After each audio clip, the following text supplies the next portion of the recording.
Spurning mín þessi, var það vegna óhlýðni Adams og Evu við Guða Drottinn, sem refsingu, leyfði djöflinum frá þeim tíma að stjórna hjarta og myrkva huga mannkynsins? Og hvort einnig hafi þá myndast fortjaldið sem hýlur þjóðirnar, eins og stendur í Jesaja 25:7, eins í Mattesi 27:51, þegar Drottinn okkar Jesús Kristur dó, rifnaði fortjaldið í musterinu.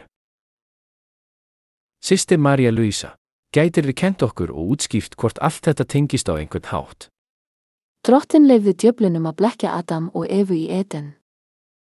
Uppreisnin hafði þegar átt sér stað, því í Esekiel, kafla 28, þar sem talað líf djöfulsins, ævisögu hans eða Satans. Þar segir að djöfullinn hafi risið upp gegn Guði með öllum þúsundum engla sinna, og Guð rak þá burt frá nærveru sinni og sendi þá til jarðar svo þeir skyldu búa á jörðinni.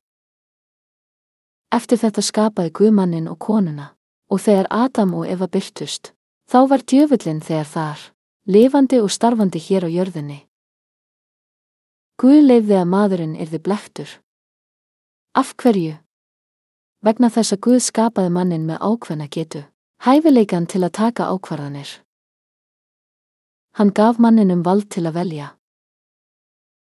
Ef ég banna þér eitthvað, hlýddu mér. Ef ég banna þér ekkert, þá skaltu skoða hlutina og taka þínar eigin ákvarðanir. En ef ég segi þér að gera ekki eitthvað, hlýddu mér.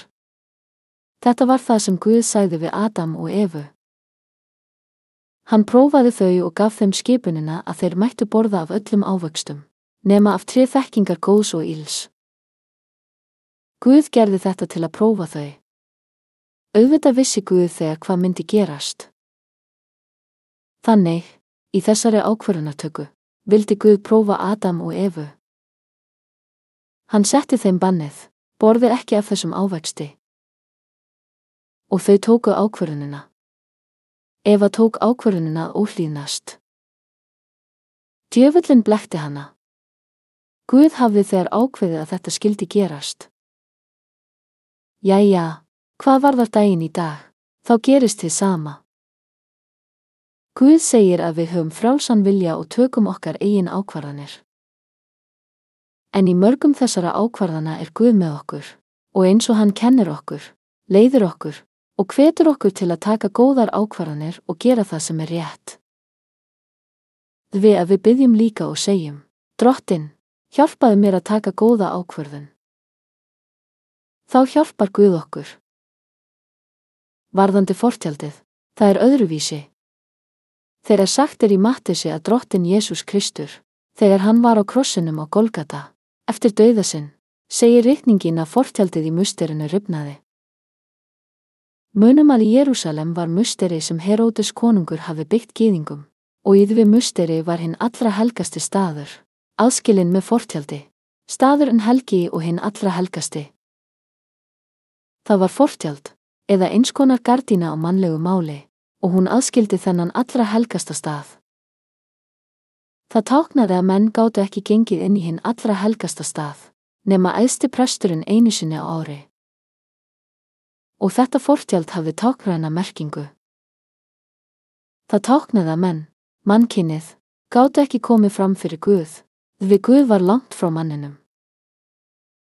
Guð opinberaði sig aðeins í gegnum prestinn eða spámennina, en að öðru leyti opinberaði hann sig ekki almenningi, því þetta fortjald aðskildi manninn frá Guði.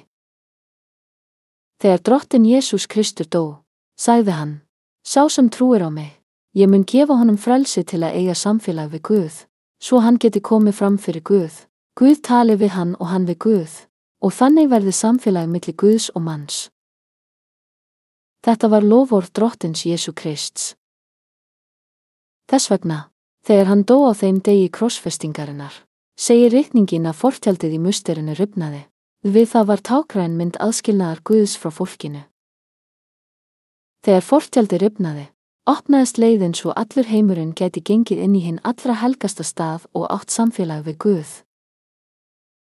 Drottinn Jesús sagði, í gegnum mig munu þið öll eiga samfélag við Guð við þið munu biðja, og Guð mun vera með ykkur, og heilagur andi mun búa í hjarta hvers og eins, og Guð með ykkur héðan í frá.